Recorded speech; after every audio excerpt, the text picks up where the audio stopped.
So as we are studying international relations, तो इसमें जो यूनिट फर्स्ट में जो एक टॉपिक है that is global financial institutions. So जब भी हम ग्लोबल फाइनेंशियल इंस्टीट्यूशंस की बात करते हैं, ग्लोबल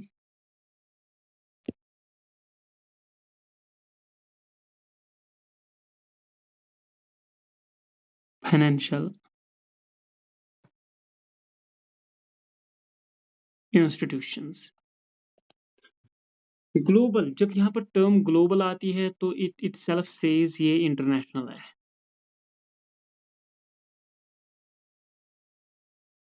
इसके साथ साथ यहाँ पर क्या होता है, ये ग्लोबल या international financial that is economic,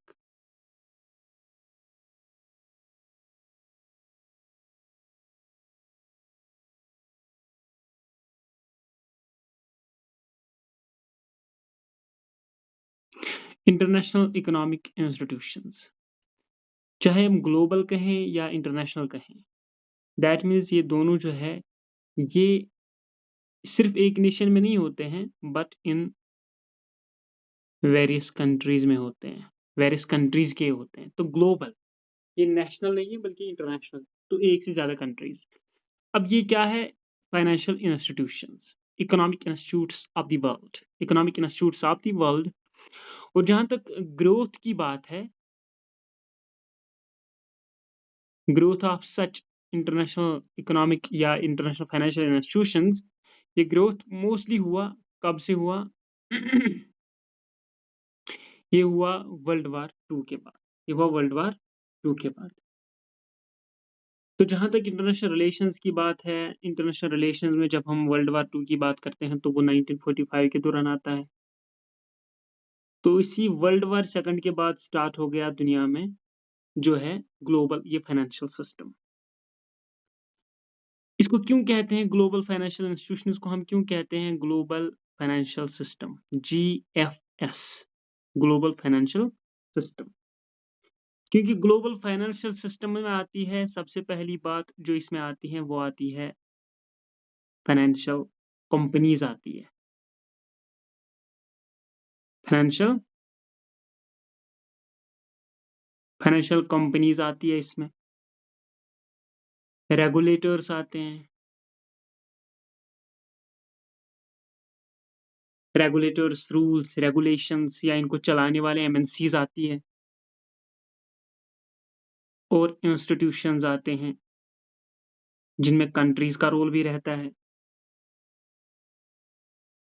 और ये जो ग्लोबल फाइनेंशियल सिस्टम्स है जिसमें फाइनेंशियल कंपनीज भी आती है, MNCs आती है, कंट्रीज का रोल भी आता है, इन ग्लोबल फाइनेंशियल इंस्टीट्यूशंस में फिर आगे चलकर ना दो तरह के जो है बैंक्स होते हैं। एक होते हैं इंटरनेशनल बैंक्स और दूसरे जो इसमें होते हैं वो होती है इंश्योरेंस कंपनीज।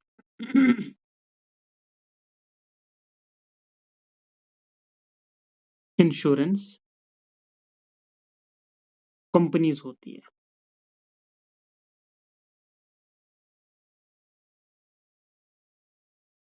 जब हम इंटरनेशनल बैंक्स की बात करते हैं तो वहां पे सबसे पहली बात जो है वो वर्ल्ड बैंक की बात होती है। वर्ल्ड बैंक के साथ IMF की बात होती है या गैट की बात होती है, या फिर इस गैट को रिप्लेस किया गया वर्ल्ड ट्रेड ऑर्गेनाइजेशन से। ये सारी चीजें आती हैं, ये सारी जो इंस्टीट्यूशंस आते हैं ये आते हैं ग्लोबल फाइनेंशियल इंस्टीट्यूशंस में या ग्लोबल फाइनेंशियल सिस्टम्स में, ग्लोबल फाइनेंशियल सिस्टम्स में, ग्लोबल फाइनेंशियल इंस्टीट्यूशंस में।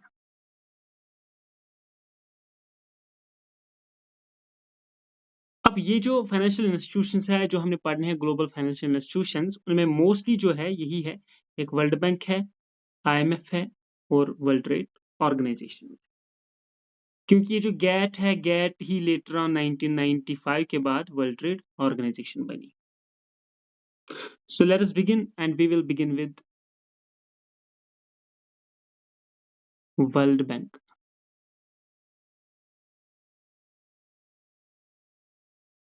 जब हम वर्ल्ड बैंक की बात करते हैं तो वहां पर ब्रेटन वुड्स कॉन्फ्रेंस की बात होती है।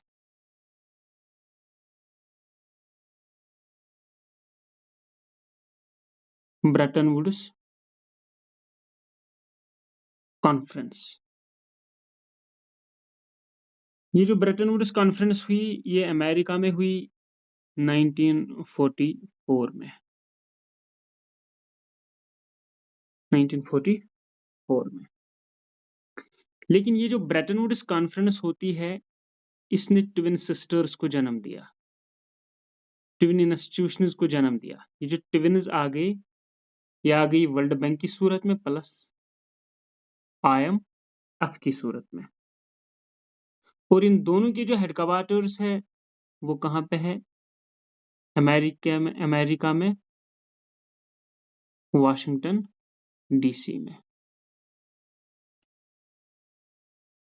तो चाहे IMF की बात करें हम या वर्ल्ड बैंक की हम बात करें, IMF की बात करें, ये दोनों आते हैं किसमें? ब्रेटन वुड्स कॉन्फ्रेंस में। ये क्रिएट हुई 1944 की कॉन्फ्रेंस की वजह से।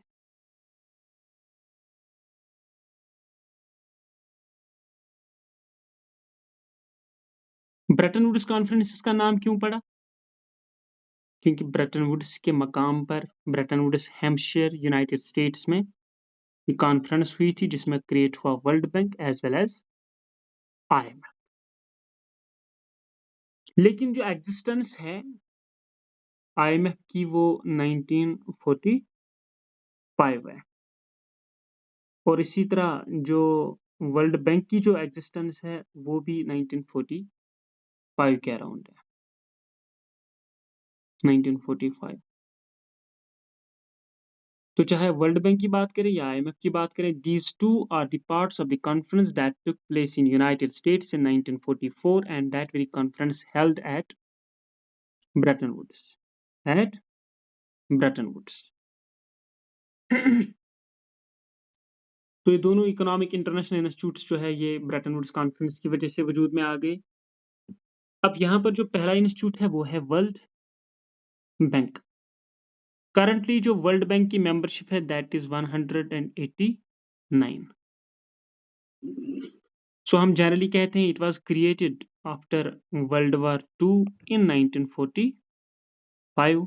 हम वर्ल्ड बैंक की बात कर रहे हैं।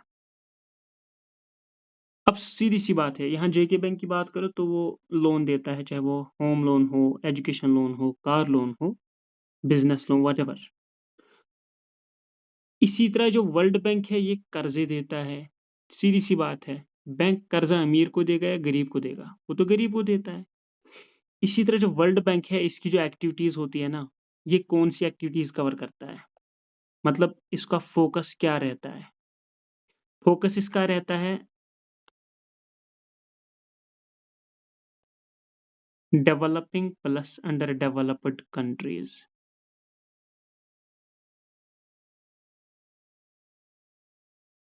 Developing plus under developed Nations पे फोकस रहता है वर्ल्ड बैंक का। और यहाँ किन चीजों पे फोकस करता है? यहाँ ये फोकस करता है like it works for the promotion of the human development.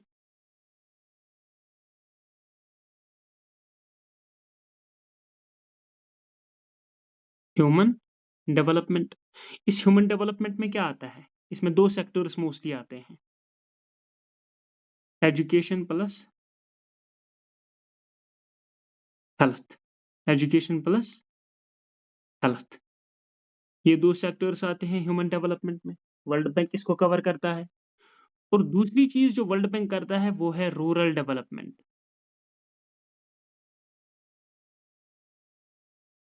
Rural development. तो रूरल डेवलपमेंट में बहुत सारी फैसिलिटीज आती है, लाइक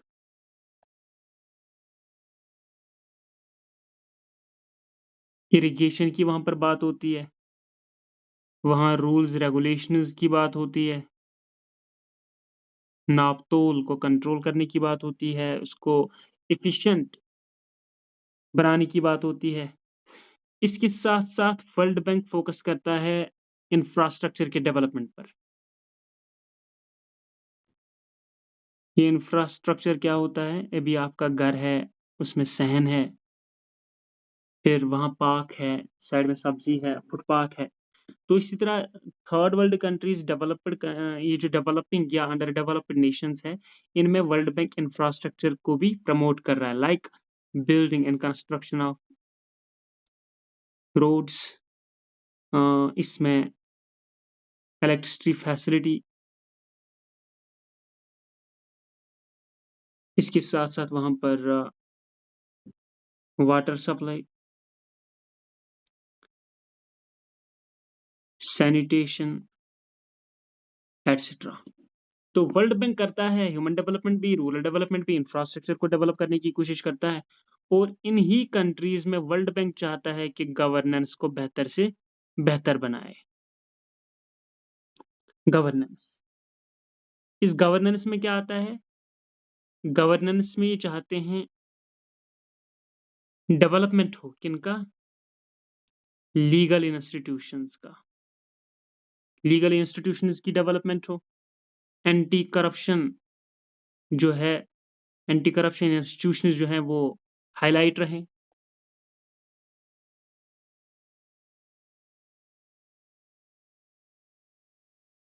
ये सारी चीजें वर्ल्ड बैंक कराता है, ये सारी चीजें वर्ल्ड बैंक कराता है। और इसके साथ साथ इन कंट्रीज को एक तो ये डेवलपमेंट देता है वर्ल्ड बैंक, और दूसरी चीज इन डेवलपिंग और डेवलप्ड अंडर डेवलप्ड कंट्रीज को वर्ल्ड बैंक क्या करता है? लोन्स देता है इनको। एक तो डेवलपमेंटल पर्सपेक्टिव में मदद देती है, और आखिरी चीज जो है, इनको वो लोन्स भी देता है, इनको वो लोन्स भी देता है।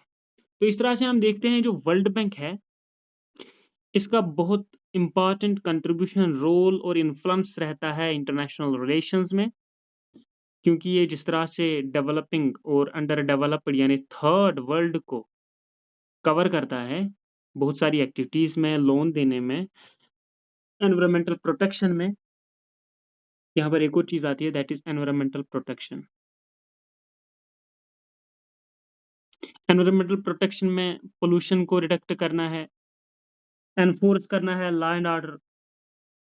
तो environmental protection, human development, rural development, infrastructure development, governance को प्रमोट करना, इस या लोन देना, ये सारा रोल रहता है, कंट्रीब्यूशन है रहता है वर्ल्ड बैंक का। इस तरह से जितनी भी economic activities developing and under developed countries में होती है, उन पे इन्फ्लुएंस रहता है वर्ल्ड बैंक का इंटरनेशनल लेवल पर। लेकिन इसको क्रिटिक एक किया जाता है, वो क्रिटिक इसलिए किया जाता है क्योंकि वर्ल्ड बैंक को मोस्टली जो पैसे देते हैं वो अमीर लोग हैं, डेवलप्ड वर्ल्ड है, फर्स्ट एंड सेकंड वर्ल्ड है। इसलिए इसको क्रिटिक इसलिए कहा जाता है क्योंकि कहते हैं ये जब लोन देता है ये बड़ा स्ट्रिंजेंट हार्श कंडीशंस रखता है developing and under developed Nations को। उसको एक टर्म इसके लिए इस्तेमाल होती है, दैट इज प्रोटेक्शनिज्म।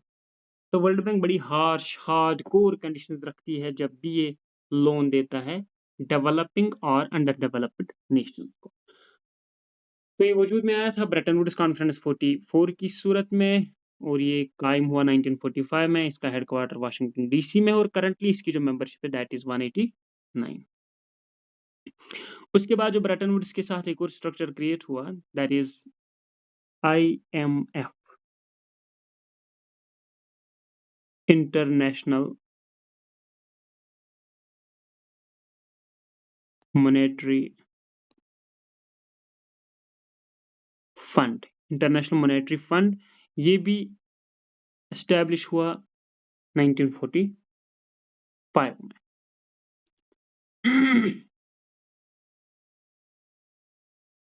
जितने भी इंटरनेशनल लेवल पर इकोनॉमिक इंस्टीट्यूट्स एस्टेब्लिश हुए हैं या चल रहे हैं, उन सबको जो कंट्रोल कर रही है या ओवरसी कर रही है, ऑब्जर्व कर रही है, वो IMF है। वो IMF है। इसकी भी जो कंट्रीज है वो 190 है, मेंबरशिप इसकी जो है वो 190 है। लेकिन 190 मेंबर्स यहाँ पर तो है, लेकिन उनकी जो वैल्यू है, वोटिंग राइट्स है, वो बराबर नहीं है। सो यहाँ पर हम कहेंगे इक्वल से इज नॉट देयर। 190 कंट्रीज है, लेकिन उनके पास इक्वल से नहीं है, बराबर के हुकूक, बराबर के राइट्स उनके पास नहीं है। और IMF मोस्टली क्या करता है? डॉलर वर्सेस रुपी, डॉलर कितना बढ़ा या गिरा, रुपी कितनी घटी या बढ़ी। पाउंड वर्सेस येन।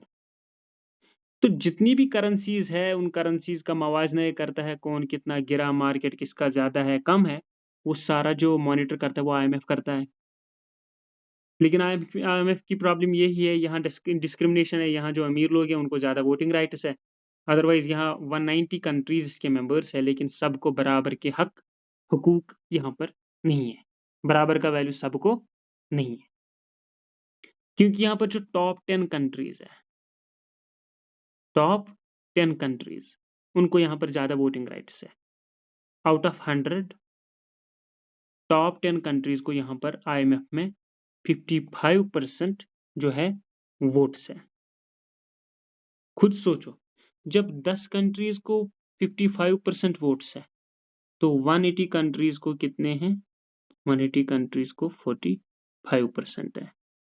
सो यहाँ शेयर डिस्क्रिमिनेशन है, बहुत खतरनाक डिस्क्रिमिनेशन है। और जो ये टॉप 10 कंट्रीज है जिनको 55% वोट्स है, उनमें 8 कंट्रीज आती है G8 से, जिसमें से अब रशिया चला गया। G7 में आता है JUICE, juice with GF, juice with girlfriend. J for Japan, U for US, I for Italy, C for Canada, E for England, G for Germany and F for France. ये हो गए 7, 1 2 3 4 5 6 और 7। ये हो गया G7। ये G8 G7 बना 2013 में, इससे पहले ये था G8 क्योंकि इसमें रशिया भी है। ये फिर G7 क्यों रहा, क्योंकि रशिया ने 2013 में क्रीमिया पर कब्जा किया, एनेक्स किया क्रीमिया को, तो G8 से रशिया को निकाल दिया गया, तो वहां रह गया G7। तो G7 या G8, G7 में ये 7 और 8वीं हो गई रशिया, हो गए 8। इसके अलावा सऊदी अरबिया एंड चाइना, ये वो 10 कंट्रीज है जिनको 55% वोटिंग राइट्स है। किसमें, आईएमएफ में 55% वोटिंग राइट्स है आईएमएफ में। लेकिन इनमें से भी, इन 10 में भी जो मतलब जो यूएस है, यूएस को अकेले वहां पर 17.4% वोटिंग राइट्स है। तो आईएमएफ देखो ओवरसी करता है इंटरनेशनल इकोनॉमिक इंस्टीट्यूट्स को और देखता है करेंसी किसकी वैल्यू बढ़ रही है और किसकी वैल्यू घट रही है। 1945 में ब्रेटन वुड्स कॉन्फ्रेंस में वर्ल्ड बैंक के साथ ये भी एस्टैब्लिश हुई, जो कॉन्फ्रेंस 1944 में हुई, एस्टैब्लिश 1945 में हुई। इसकी करंट मेंबरशिप 190 है, लेकिन ऑल मेंबर्स जो है इस उनको बराबर के राइट्स, बराबर की इक्वालिटी उनके बीच नहीं है, क्योंकि टॉप 10 कंट्रीज जो इसकी है उनको 55% वोटिंग राइट्स है और बाकी बचे जितनी 180 कंट्रीज हैं उनको 45। अब जितनी भी इसके जो टॉप 10 है उनमें आता है G8 plus Saudi Arabia and China, Saudi Arabia and China. तो सऊदी अरबिया चाइना के बगैर G8 में G7 के जूस विद गर्लफ्रेंड याद रख सकते हो, G7 को जूस विद गर्लफ्रेंड। जब आप G8 बोलोगे तो जूस विद गर्लफ्रेंड को बढ़ाना है रशिया। तो ये G8 plus Saudi Arabia and China, ये टॉप 10 कंट्रीज है जिनको 55% वोटिंग राइट्स है आईएमएफ में, और इनमें से भी यूएस को 17.4%, 17.4%। उसके बाद एक और इंटरनेशनल इकोनॉमिक इंस्टीट्यूट है and that is World Trade Organization. ये भी एक ग्लोबल फाइनेंशियल इंस्टीट्यूशन है, लेकिन वर्ल्ड ट्रेड ऑर्गेनाइजेशन को माना जाता है ऑफ सुप्रीम। ऑफ सुप्रीम मतलब बच्चा, चिल्ड्रन, चाइल्ड, किसका, गैट का। General agreement on tariffs and trade, general agreement on trade and tariffs.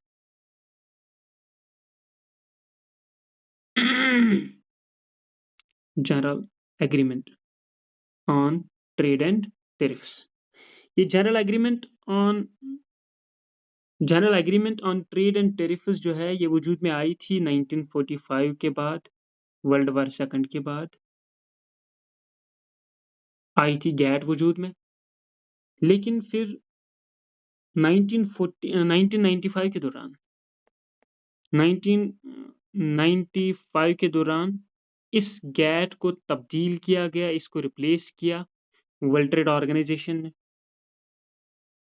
World Trade organisation ने तो वर्ल्ड ट्रेड ऑर्गेनाइजेशन, ये गैट बनी वर्ल्ड ट्रेड ऑर्गेनाइजेशन। जब ये वर्ल्ड ट्रेड ऑर्गेनाइजेशन बनी, इससे पहले एक राउंड ऑफ टॉक्स हुआ, उसको कहते हैं मराकश राउंड। 1990s के दौरान जो मराकश राउंड हुआ, उन्हीं के बाद जो गैट है वो तब्दील हो गई वर्ल्ड ट्रेड ऑर्गेनाइजेशन में। तो ये जो वर्ल्ड ट्रेड ऑर्गेनाइजेशन है ये वजूद में आती है 1 जनवरी 1995 को, और करंट इसकी जो मेंबरशिप है वो है 164। इसकी डिसीजन मेकिंग जो है वो ली जाती है, लेकिन वहां पर भी जो ज्यादा रोल रहता है वो एक ग्रुप का रहता है प्लस यूएस एंड जापान। मतलब आईएमएफ की तरह यहाँ भी वोटिंग राइट्स किसी को ज्यादा है, यूएस को है, जापान को है, प्लस एक ग्रुप है, रीजनल ऑर्गेनाइजेशन है, उसको हम कहते हैं यूरोपियन यूनियन। अब प्रॉब्लम क्या होती है, चाहे वो यूएस की बात हो, जापान की बात हो, यूरोपियन यूनियन की बात हो, ये जो सेटअप देते हैं ना rules regulations World Trade Organization के, ये अपनी मर्जी के हिसाब से देते हैं। ये अपनी मर्जी के हिसाब से देते हैं कि ट्रेड, वर्ल्ड ट्रेड ऑर्गेनाइजेशन की ट्रेड को कैसे रूल्स रेगुलेशंस देने हैं, किस तरह से हमने इसमें स्ट्रेटजी रखनी है ताकि हमारे जो ओन इंटरेस्ट्स है वो फुलफिल हो जाएं, हमारा ज़्यादा भला हो, बाकियों का ना हो, लेकिन हमारा ज़्यादा होना चाहिए। तो इनको ज़्यादा वोटिंग राइट्स है, यहाँ पे इनको ज़्यादा वैल्यू है, और यही तीन इसमें डिपिक्ट करते हैं रूल्स रेगुलेशंस कैसे होने चाहिए। इसीलिए जो थर्ड वर्ल्ड कंट्रीज है, जिनको हम डेवलपिंग भी कहते हैं, अंडर डेवलप्ड भी कहते हैं, वो क्रिटिक करते हैं इन तमाम इंस्टीट्यूशंस का for discrimination, inequality, non transparent procedures. So third world countries इनका क्रिटिसाइज करती है for inequality, non transparent procedures.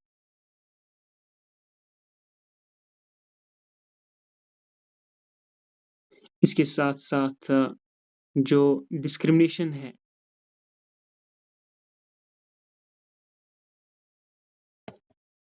In voting rights, उसके लिए भी वो प्रोटेस्ट करते हैं। और जो जनरली वो कहते हैं जो पॉलिसीज मोस्टली होती है वो डेवलप्ड वर्ल्ड के लिए होती है। इन सभी चीज़ों के लिए इन इंस्टीट्यूट्स का थर्ड वर्ल्ड कंट्री जो है वो क्रिटिक करती है। अगर आईएमएफ और वर्ल्ड बैंक का हेडक्वार्टर वाशिंगटन में है, तो जो वर्ल्ड ट्रेड ऑर्गेनाइजेशन है इसका जो हेडक्वार्टर है वो स्विट्जरलैंड की शहर जिनेवा में है। Geneva, Switzerland.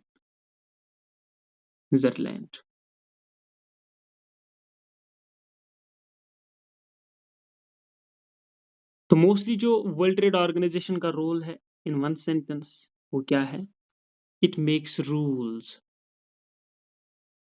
लेकिन किसके लिए, for global trade, to reduce tariffs, to reduce tariffs. तो 1995 में ये एस्टेब्लिश हुई और ये सक्सेसर है गैट की। तो गैट का हम ऑफस्प्रिंग कहेंगे वर्ल्ड ट्रेड ऑर्गेनाइजेशन, या सक्सेसर कहेंगे वर्ल्ड ट्रेड ऑर्गेनाइजेशन। तो इसका पेरेंट या प्रेडिसर है वो है GATT, general agreement on trade and tariffs. फिर मराकश डिक्लेरेशन जो हुई, मराकश राउंड ऑफ टॉक्स हुआ, उसमें गैट को रिप्लेस किया वर्ल्ड ट्रेड ऑर्गेनाइजेशन ने 1 जनवरी 1995 में। इंडिया पहले इसका मेंबर बना, और चाइना इसका जो मेंबर बना, चाइना वो 2001 में बना। और करंटली इसकी मेंबर्स 164 है। यहाँ यूएस, जापान और यूरोपियन यूनियन को ज़्यादा वोटिंग राइट्स है। वो अपने हिसाब से, अपने इंटरेस्ट के हिसाब से यहाँ पे रूल्स प्रोसीजर्स देते हैं। हेडक्वार्टर इसका जिनेवा में है, इसीलिए थर्ड वर्ल्ड कंट्रीज़ इसमें जो डिस्क्रिमिनेशन डेवलप्ड नेशंस रखते हैं, inequality, non transparent procedure, discrimination, voting rights, इनके खिलाफ ये थर्ड वर्ल्ड कंट्रीज़ प्रोटेस्ट करती है।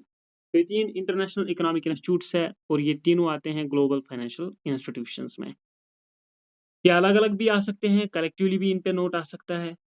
तो चाहे वो वर्ल्ड ट्रेड की ऑर्गेनाइज़ेशन की बात हो या जो ट्विन सिस्टर्स है ब्रेटन वुड कॉन्फ्रेंस की आईएमएफ या वर्ल्ड बैंक, वो दोनों एक साथ बने थे। So go through them and currently इनकी मेंबरशिप भी मैंने बता दी और मोस्टली इनका जो रोल रहता है वो क्या रहता है? मोस्टली यहाँ पर जो रोल है वो ज़्यादा वर्ल्ड बैंक का है।